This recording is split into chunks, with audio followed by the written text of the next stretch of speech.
Soulja Boy is back for another attempt, going to crank that game market twice with another Soulja Boy game console. That and more on the Tech Summit Podcast, episode 34. I'm Chris. I'm Francisco. And while he collects himself, you guys can look at the social media right here at the bottom of the video if you are watching on YouTube. And if you're listening on other platforms, then do make sure to check out the description of those such as Anchor, Spotify, Apple Podcasts, and the like. Yes. Now, all right, that is a great opening hook there now, isn't it? It is. But before we get into that, let us go a little bit into what we're going to call our brand new segment, the Stock Scoop. That's right. Welcome back to another episode of the Stock Scoop, where we talk about the latest trends on the stock market. Basically just GameStop. Essentially. As it turns out, GameStop has another life. Or we should call it a second life. Games. It could just be a cat because, I mean, it might just have 9 lives. Am I right? No, that's not a game. Whatever. It was just a cat reference. Now I wish we had the cricket button, but we ended up giving it up for the Stock Scoop. It was worth it. It was worth it. Gosh damn it. In any case. Go on. GameStop is in fact back. In the last couple of weeks, it has sort of shot back up again as we've had the a little bit after the congressional meeting about Robinhood and, all that market manipulation, all that stuff. And GameStop has been reinvigorated, has been given an extra life. More game puns. As we've gone from around $45, $50, and then it spiked up to $177 before dropping back down again to around $100. Or $87 rather, as the lowest peak. And since then, it has been steadily climbing in the last week and a half, we'll say. Mm-hmm. As we are currently recording this, it is at $235, which is, pretty darn high after it has dropped down. It is dropping down because it peaked around $245, so it's dropped down about $10. But yeah. So we're actually taking a look at this like live because he and I both have stocks into GameStop at the moment. We do have shares. So considering how well it's doing right now, like according to this, it says that GameStop stock is up 21% today. Yeah, 21%. Which means that currently, I'm profiting after I bought like one of the highest. You're welcome. Go yourself. But yes, and of course I mentioned a couple episodes back when we did sort of a little eulogy for GameStop because we thought it was dead. Yeah. How I sold most of my positions and I had like 0.45 stock left. Yeah. So imagine how upset I was when I saw that it skyrocketed. And anyway, when it was dipping back down to around the $100 mark, I sold my smarter positions, which were all losing me money anyway, and I put it back into GameStop. So I have just a little bit under 10 shares. Yeah. It's less than half of what I used to have, but I am currently profiting again. It's getting better. And it's getting way better. And of course, because they do tend to follow the trend of GameStop, AMC is on its way back up. It's currently at around $10.50. Actually, I can double check that. Yeah. One more time. It's not nearly as high as GameStop, but keep in mind, that's still a good sign. AMC is at 1068, which Lovely. Finally has me profiting again, which, AMC has been a bit of a dead weight for a while. I will say, I never sold my AMC stock. I have 45 shares of that. So if that continues to go up, that's very nice for me, But it's very interesting. And, people are talking about it. Yet another squeeze. Wall Street Bets is doing their little deep stuff, like their little due diligences and being like, all right, guys, here's the stocks that are shorted. This and that. The squeeze has not yet been squoze.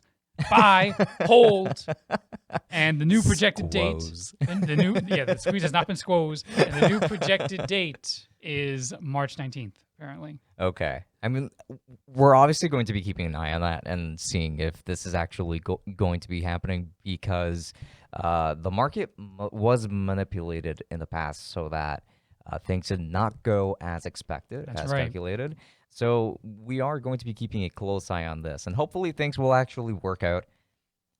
But with that said, definitely have to keep an eye. Do your own due diligence. And of course, we are not endorsing people buy into the stock, especially not now as it is currently as high as it is. Yes, we're not stock advisors by any means. We're kind of just like flaunting our own excitement for what's going on, and we kind of just wanted to talk We're about kind it. of just surprised. And yeah, we're going to do a little bit of a report. I can see, obviously, we made a button for it. Yeah. We can see the stock, scoop being a not regular, but like semi every now and then kind of thing that we talk about, not just for GameStop stock, but for other things as well. Because of course, there are other tech companies that have, that you can invest in. You can invest in NVIDIA, you can invest in Dell, you can invest in all these other things. And just to conclude and transition into the next little subject here, to conclude the stock scoop, another company that you can invest in on the stock market is, in fact, AMD. Yes, and speaking of AMD, AMD is now working on their own mining chips. They're following NVIDIA's footsteps at the moment, which, while in the past it may have seemed like a great idea, considering that Intel was in the lead, now it seems like they're following a totally different trend, and they're going with NVIDIA, and NVIDIA is a little bit anti-consumer. Yeah, the NVIDIA shame corner, it is still our green button, but it looks like we might have to make one for AMD, because now they're making their own mining cards. And according to this article from Tom's Hardware, which I am going to read verbatim. Crediting our sources. Yes, crediting sources. So, this article was written by Aaron Klotz at tomshardware.com. So do make sure to check that out after the fact, of course. Thank you, Aaron, for writing this and giving us material and a much more concise way of looking through this data from AMD. So, patch notes from a set of fixes for the AMD GPU Linux kernel driver have revealed the possibility of AMD working on mining specific graphics cards based on the RDNA 1 architecture, as reported by Phoronix. More specifically, the kernel driver patch notes specify changes to the MV12 SKU. So, like, essentially, what this means is just that they are going to make a graphics card that is specific to mining by stripping it of all of its ports. So, it is not going to have any kind of like display drivers on it. They cannot be used for like as just like an actual graphics card. It is only meant for mining. So again, following into the same steps as NVIDIA, except that they still haven't made a GT 1010 substitute, which still boggles my mind. Yeah. Yeah, like I want to see an RX 3030 or something, right? Or 5050. It's a little baffling, yeah. I am going to. I mean, you already know my thoughts when it comes to crypto mining. I don't think it's actually worth doing. It costs more to run than it does to like bring back. Like the return on investment is pretty on it. The mining process is very slow, depending on which cryptocurrency you're trying to mine. Right. While Bitcoin is, I think, currently like the highest valued form of cryptocurrency, mostly because it is going to reach the point where there aren't going to be any more Bitcoins to mine after a certain point. Right. Which we're definitely approaching that pretty quickly. Which is actually interesting. Like I'm trying to figure that out. Like how do you run out of Bitcoins to mine in a virtual database? Do you not just make more virtual database, but because only a certain amount of them were made.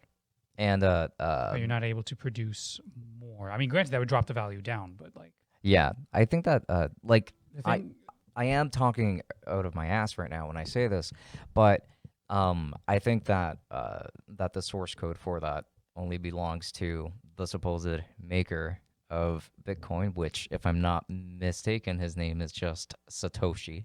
Though people say that is just an alias. Nobody knows the actual identity of the person. It is an alias, and I've heard the theories that it's actually a group of people, but yeah, it very well could be. We do not know.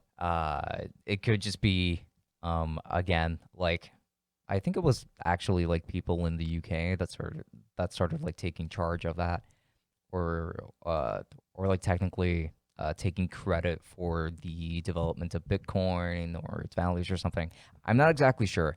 This was actually, like, everything that I'm saying was actually what I remember from this kind of like docu-series documentary from this YouTube channel called Barely Sociable. Love his content. Make sure to check it out. Yeah. Fantastic content creator. Barely Sociable, yeah, good content. Yes, indeed. So if you're listening, Barely Sociable, please plug us. yes, please. We love you. Plug Tech Summit. Yeah. Now, it looks like AMD is also very, very much trying to jump in on this. So it looks like us gamers are going to be ignored for a little while. I mean, it's... It really does seem that way because AMD and First off, NVIDIA... don't you dare call me a gamer. Right. I mean, I was thinking more like gamer Ignore the hoodie. with the lowercase g, but... Thank you, lowercase g. Yeah. Yes. With capital A animator. There we go. Yeah. Yeah, there you go. Yeah, no. So, yeah, I think crypto mining is this weird... It's a weird fad, and obviously it just makes everything worse because you're just further compounding on the scarcity issue when it comes to GPUs because you have the combination of people who are buying them up so they can scalp them so that way they can, profit off people who want to use them for games. Just a little bit. And then now you have people who are buying them so they can do crypto mining. And so naturally you have people who are scalping because of that. Yes. And However, we've gone over this so many times now. yeah, and it is noted that these cards are going to be cheaper to manufacture because they're not going to have display inputs, but they're going to cost more than regular cards. Yeah. We know this. We know that that's exactly what's going to happen. So it is just going to be pretty much a ripoff from these companies. And in other words, for a lot of people, a lot of miners, a lot of scalpers, they're just going to be thinking, okay, why would I buy this one when this other card is just as capable and it's cheaper and it's in much higher demand? Well, what NVIDIA is doing to try and limit that is that apparently when it comes to Ethereum mining, they are looking to make it so that the 3060 and the upcoming 3080 Ti are 50% as efficient at mining. So they are going to bring in some driver updates for that.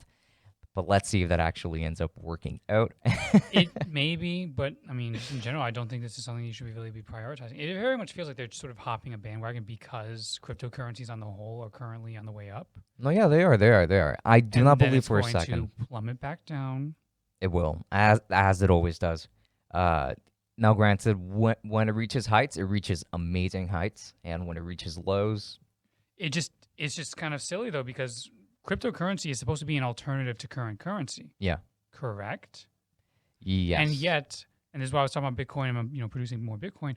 At the same time, Bitcoin, which was supposed to be a universal currency to replace the dollar, is basically just an investment now. Like a Bitcoin is not currency, it is a stock.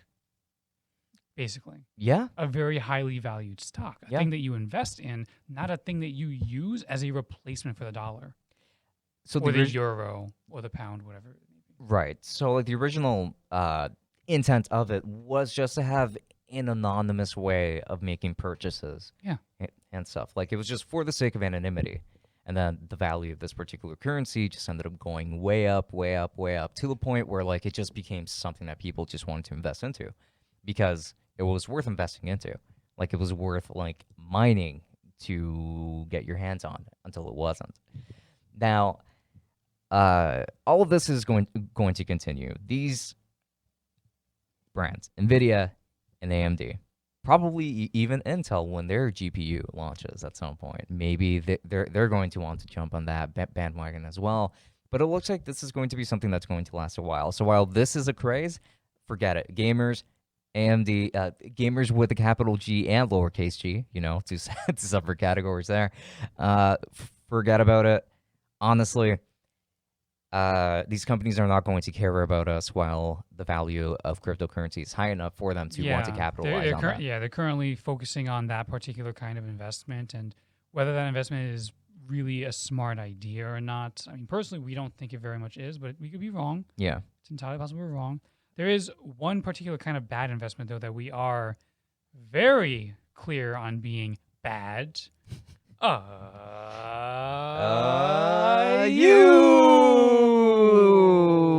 Soulja console, the Soulja Boy, has made a return for He's 2021. Back. Yes. Okay.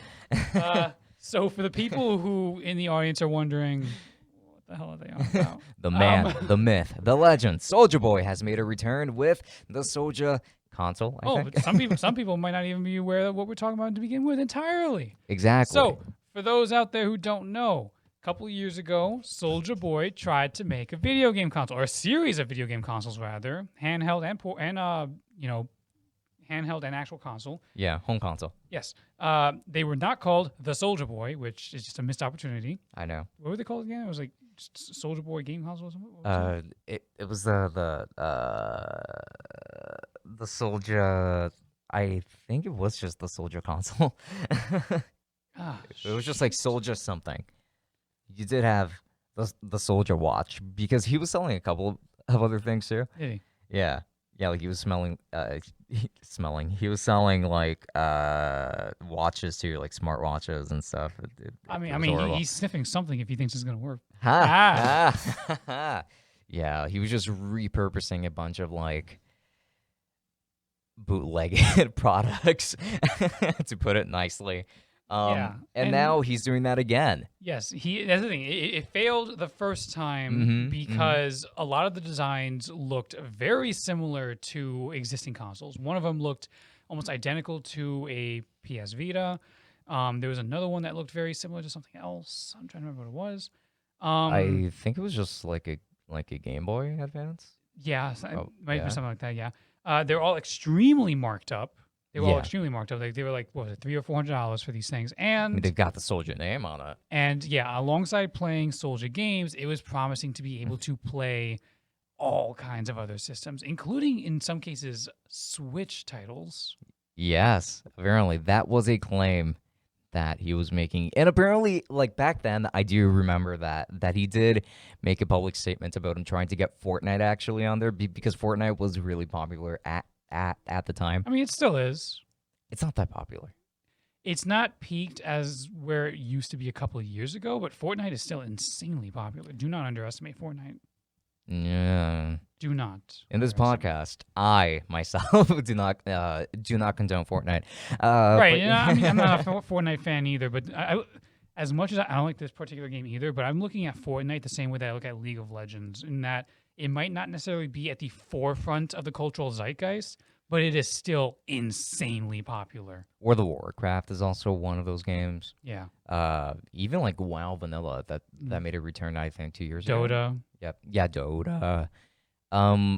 Yeah, like I mean, you do have those games that will forever be a thing. Final Fantasy 14 probably being one of them too. A shout out. I think it will for as long as they continue to support the game, but like later on down the road, if Final Fantasy 18 turns out to be a new MMO, 14 is obviously going to be dropped. So. Well, yeah. I mean, essentially, 11 is technically still alive. Like, there are still servers for it, which I have to go and play at some point. But there is supposedly actually, like, when the online servers die for that game, there's supposedly going to be, like, a single-player version of it, which is probably when I'm going to hop in because That'd be nice. Yeah, because I hate that game. I hate Final Fantasy 11, but I have to play it. Why? Because I told myself that before I die, I will play every Final Fantasy game. Play start to finish, even if it's just like the base Why put story. yourself through that, though? I mean, It was my promise because when I was a kid, I would look at like the trailers for like Final Fantasy games, and I always wanted to get my hands on them, but I couldn't afford even a single Final Fantasy game. So when I made it here to this country, and actually way later from that day was finally when I started getting my hands on Final Fantasy games. Like to me, they were always this like rare thing, and I know that it sounds weird to a lot of people watching, but like games when I was a kid were extremely difficult to get my hands on. right. Yeah, like. They would have to be gifted from family members that lived in the U.S. or from like other people that just had more money in my neighborhood or like in the city, friends. Because I did go to like a Catholic school over in the city, but then I would have to drive back over to the farm with my family after school.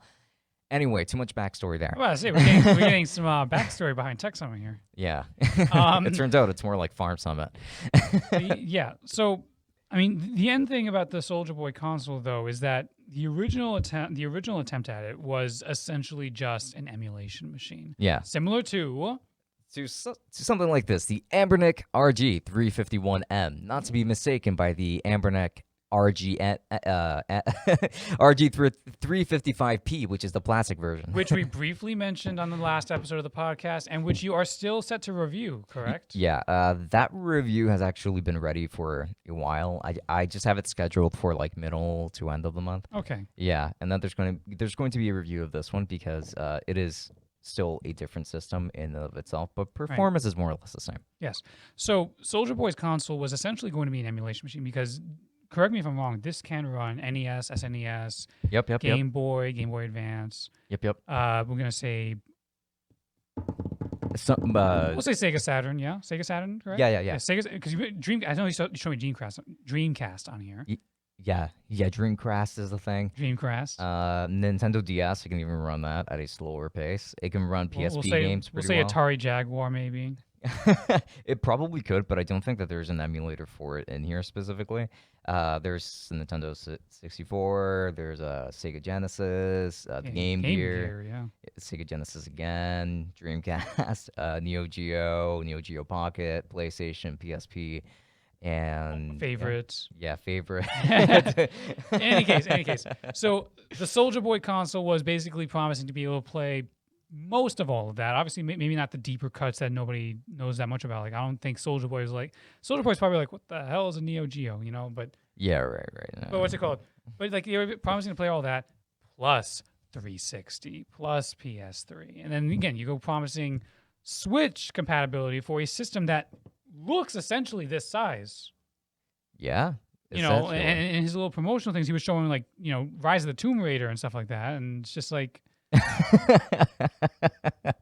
the ultimate Photoshopped experience. And so what stopped him before is he got a cease and desist from Nintendo. All kinds of companies. Yes. Multiple companies, but yes, Nintendo was in fact naturally the biggest target to be like, hold on, I'm sorry, what?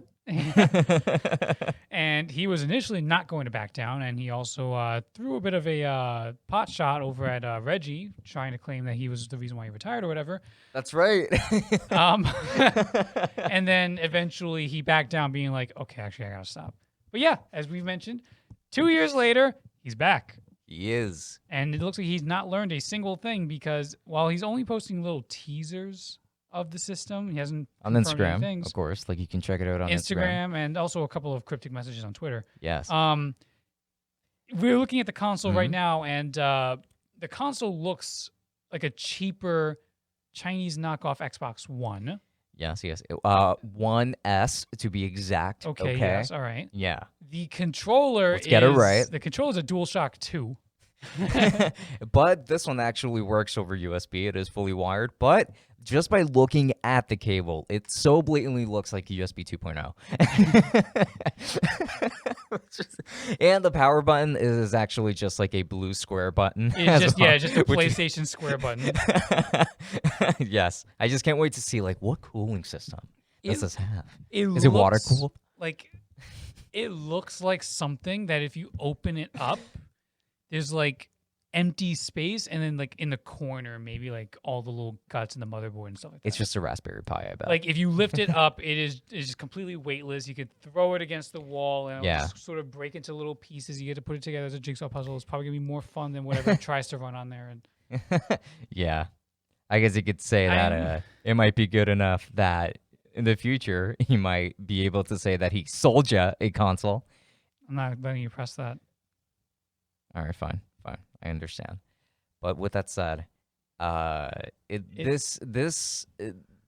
you think that this is going to bring some pretty strong competition to the Atari VCS? I was so happy that you mentioned that, because I've been thinking about that this entire time. Yeah, I mean, they're very close in terms of prices.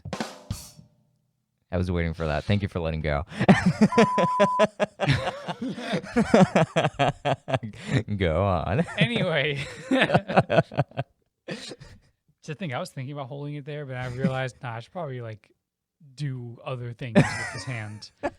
Like, search up the Atari VCS, see if there's any news on that. We should get a little button for the VCS, you know. Actually, Atari VCS. I think it deserves it. And for the record, I still really want to get one to review it on the channel once it's actually available for sale. I don't think this is going to be scalped, for the record. So More than likely not. no. No.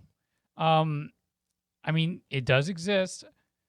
GameStop still says okay, it's not a pre-order. Good. It is still a pre-order. It is still a pre-order. It is Yes. still a pre-order. Yes, indeed. Yes, indeed. How? I thought it came out already. No. Okay. There's plenty of YouTubers who have their hands on one. Yeah, they were probably sent the Atari VCS. Let's be honest. Oh no, backers got it. Is what it might be. Oh, okay. Maybe that backers got it, and then everyone else. It's unfortunate that I did not back it. I mean, I'm going to say up front, the Atari VCS is going to be a better console than the Soulja Boy. I'm just going to call it the Soulja Boy. Is it? Honestly, I think that we should do a full-on comparison between them. Yes, we will at some point. Okay, Now- so you buy the Soldier console, I'll buy the Atari VCS. I want the Atari VCS. It's a split effort. You Okay? get to have the Soulja Boy. but I think it's all up to you. So the thing to do is, this. at least directly, and I know some people are going to say the Soulja Boy is actually a better deal because the Soulja Boy is claiming to be able to emulate all of those kinds of games, while the Atari VCS is, obviously marketing itself off the back of Atari games, which most Atari games are very dated at this point. Yeah, But you will certainly be able to get in there and just do whatever the hell you want with it. exactly. Like, it is going to be running Linux to some capacity. So, like, people that are getting it and are actually planning on keeping it are planning to do a lot more with it than just playing Atari games. Yeah, exactly. It can run on. It's running on Linux. Mm-hmm. Plus, also, here's another thing to keep in mind. Soulja Boy can talk about getting Soulja games or whatever, but more than likely those are going to be very cheap sort of mobile games. Whereas the Atari VCS, at the very least, does look like it's going to be able to support actual indie titles that are like, PC console-ish. And not just mobile titles. Mm-hmm. The VCS is more powerful than Ouya. Just to put that out there. Yeah. It is more powerful than Ouya. It's not like the hardware is bad. It's just that it costs as much as an all-digital edition of the PlayStation 4. 5. Exactly. Yeah. And the other thing we have to keep in mind is that the Soulja Boy is probably going to cost a similar amount. Yes, and it's not going to be worth that much. It is That's not. for sure. The other thing of note, of course, the Atari VCS does in fact have the option of running Windows 10, Yeah. which opens up the floodgates for indie titles that could relatively run on the hardware. And it does have its own controller Exactly. as well, which is actually quite nice. So- the console itself looks pretty sleek too. Yes, it's a beautiful looking console. Yeah. It's a beautiful looking console. If it had more going for it, I would not complain about getting it whatsoever. Yeah. And I still don't mind the idea of possibly getting it when it gets inevitably to like $100 or something like that. Mm-hmm. And I also know that, like, I have a pretty strong feeling that Atari knows that people that are getting this for the purpose of just like running other emulators on it as well. I'm pretty sure they just can't directly say it. Right? Yeah. No. Exactly. And to be fair, they also kind of do make it look as though like they're going to help them because, like, the fact that they advertise this system off the back of Atari 2600 plus Intellivision plus ColecoVision, like that is those are all emulated. Clearly, they're all going to be emulated on the machine, and it sounds like they're really sort of propping this up as sort of like possibly the all-in-one retro gaming machine. Maybe it's just that it costs so much money. That's the only problem. Yeah. Honestly, instead of this, if you're looking for like an all-in-one emulation machine, because I'm fairly certain this thing will not be able to run PlayStation 2 games, you might as well just get a half-priced NVIDIA Shield TV. It's fair. Yep. And you can use any controller with it. That's Xbox, DualShock. Of course. I mean, so if we're talking about retro gamers, do you consider the PlayStation 2 to be old enough yet to be seen as like retro? I personally would, but it should be. It really should be. Yeah. But it feels like for a lot of retro gamers, they're still like in that time period of Nintendo, SNES. I will correct you Genesis. and say retro snobs. I want to be nice. No. I don't want to be nice to retro snobs. I actually get kind of annoyed at them. So, to retro snobs, PlayStation 2 is definitely considered retro because PlayStation 2 is more than 15 years old by now. And it's approaching 20 years old. yes, it is approaching. I think actually 20 it years might old. actually be 20 years old already. Let me see. It could be. But, like, there is just more than your pixel games. and Yep. Mario 64. When it comes to retro games, okay. PS2 is in fact 20 years old now. Just for the record, yes. Oh, well, there you go. It is definitely considered a retro console. I It's- don't want to hear any arguments. It's just about weird this. to hear about the PS2 being 20 years old, honestly.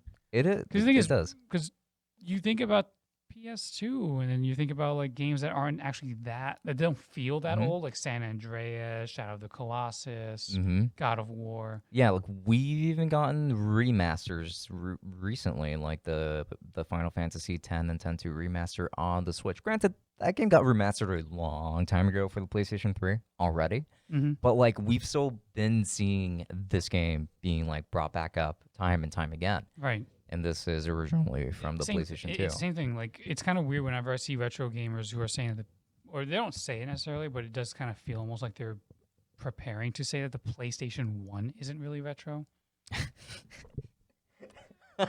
Like if it's 3D, it's not retro enough. And of course, you know, for a lot of them, Atari is too old because Atari games are too old and dated. So it basically just sounds like they're only going for NES and SNES and then some Genesis, and that's about it. That's what it just sounds like to me. That's incredibly snobbish. It is very, very narrow, Sided. narrowing your tastes down. Oh, You're being As so- extremely nice. as someone who grew up on the PlayStation 1, you know, it's like that is retro to me in some ways, but I guess I'm also showing my age. Certainly. I mean, PlayStation 2 is still considered retro by I would say today, so. for sure. PlayStation 2 isn't actually that nostalgic for me, except in some instances. Because the thing is, I had a PS2, Mm. and you know, I played a lot of games that I consider nostalgic on there. Midnight Club 3 Dub Edition, Star Wars Battlefront 2, the original one. I did play Spider-Man 1 on Yeah, it. I had Spider-Man 1 on there. But that's the thing. When I think about the games that I'm really nostalgic about from that generation, it's GameCube. Because I had Spider-Man 1 on PlayStation 2, Oh, man. but I had Spider-Man 2 on GameCube. I see. It's like- Fair. I actually never owned a GameCube, unfortunately. But on the PlayStation 2, I did have other games like Mortal Kombat Armageddon, which hundreds of hours were spent on that game. Oh, yeah. That is still my favorite Mortal Kombat game to this day. Mm. And that character creation was beautiful. I want to see it coming back. I had access to all three of that generation's console because my uncle had an original Xbox at his house. Oh, I see. So I would like play mostly demo discs there. With that like giant controller. Yeah. We had the Fat Controller specifically. It was the Fat Controller, but yeah, I mostly played demo discs from Xbox Magazine. I would just play demos of those games. Mhm. But we had a couple of actual titles. We had Amped. We had Project Gotham Racing. We had Dark Summit, Dead or Alive 3. Dark Summit? Yeah, Dark Summit. Oh, all right. New YouTube channel idea. For any kind of like vocal covers, you know? No, it was a snowboarding game though. Oh, what? That's so weird for a name. Whatever. Fine. It's gonna be a snowboarding It was channel. an edgy snowboarding game. Oh, Yes. okay. Fine. You're on a mission. I'll take it. You're on a mission to deal with the top secret classified information on that snowboarding thing, and you had to rebel against them. And I don't remember, but the thing is, I want to play it again, but like my older computer could not run it emulated through Dolphin. So I haven't tried it with my new one yet. So it probably can, but You should. You should. Like you should, in fact, enjoy the hell out of your favorite PlayStation 2 games on there. oh, I'm talking about Dolphin, so that's GameCube emulation. But Yeah, I mean like try other. I emulators. do want original Xbox emulation to work better because I need Jet Set Radio Future in my life. You know, one time when I was on an Uber ride back home, I remember having a conversation with my Uber driver, and he recommended Jet Set Radio as like his favorite childhood game. He was like, "Oh, like you should play it sometime. Look it up, try it out. It was such a great game. I think you'll really like it." I never actually did it, but I have heard a lot of things after that, and it seems like a lot of people liked it. So Jet Set Radio, the original, is good, but also simplistic and kind of dated because, you know, it was Dreamcast, blah, blah, blah. Jet Set Radio Future on the original Xbox is where they really like went way out there. The aesthetic was even better. It's just, again, demo disc for me. I had to play it on demo disc, but it was just be still my beating heart, and I've been wanting to play it ever since. But it was exclusive to the original Xbox, and they've made no attempts to port it anywhere whatsoever. Like not a remaster or nothing. Nothing. That's the thing. They did a remaster port of the original Jet Set Radio, but they've never done it for future. And the only way to play it is to have an original Xbox or maybe a 360 because I think it's backwards. No, 360 isn't really backwards compatible. I don't. Yeah, Jet Set Radio Future actually might have been one of the few games that was not backwards compatible on 360. I see. Like there was a couple of them. It was a very limited list though when it came to the 360. Another game that was limited in backwards compatibility that I really was hoping for was Death Row, which was this Ubisoft combat sports title, which took place in like the dystopian future. And again, showing my age a little bit and showing like these weird games that I would try it on these Xbox demo discs, and I'm just like, oh man, these are really cool, and I would never buy them. we would never actually get to buy them. So I don't know. There's a treasure trove, I suppose. Like, there's a lot of them. Yeah, Fusion Frenzy. Well, everyone knows Fusion Frenzy, I think. Yeah. But like there's a lot of them out there. And just but yes, we are in fact running just a little bit over. Yes. And so I suppose we have to wrap up a little bit. We have a minute and a half to work with here. Yeah, indeed, because the ending track is indeed that long. Yes, it is a bit of a longer track, but... And I did actually credit the artist in the description, so don't worry about it. Hallelujah! Yes, so that way I can stop hearing that bull from you. Yeah. Of course, though, just to summarize a little bit, because we did go way off track, though. Soulja Boy, cut it out. Yeah. Yeah, it is not the time to crank it. No, it is never the time to crank it. No. It is never the time. No. Soulja Boy becoming a nostalgia act for a lot of people is just, it hurts me a little bit. Honestly, like nostalgia baiting I've had enough of it. No, there's always going to be nostalgia baiting. Give it another 10, 15 years, you're going to be nostalgia baiting for 2010s, trust me. Final Fantasy 15 is going to be the nostalgic act for a lot of people, and you are going to feel old. I will. I remember playing this game back in my day. But nevertheless, if you guys are watching on YouTube, all of that social media stuff will be at the bottom of the video. Of course, and if you're listening on other platforms, you make sure to check out the respective descriptions. But with that said, there's also a Discord community. I shouldn't forget to mention that. And do make sure to stay tuned for the next episode of the Tech Summit podcast. That's going to be episode number 35. This is Francisco. And Chris. And we'll be seeing you on the next episode. Enjoy. Good night. Travel well. Travel well. Soulja Boy to keep you company. Make the stock go up. For Soulja Boy. You!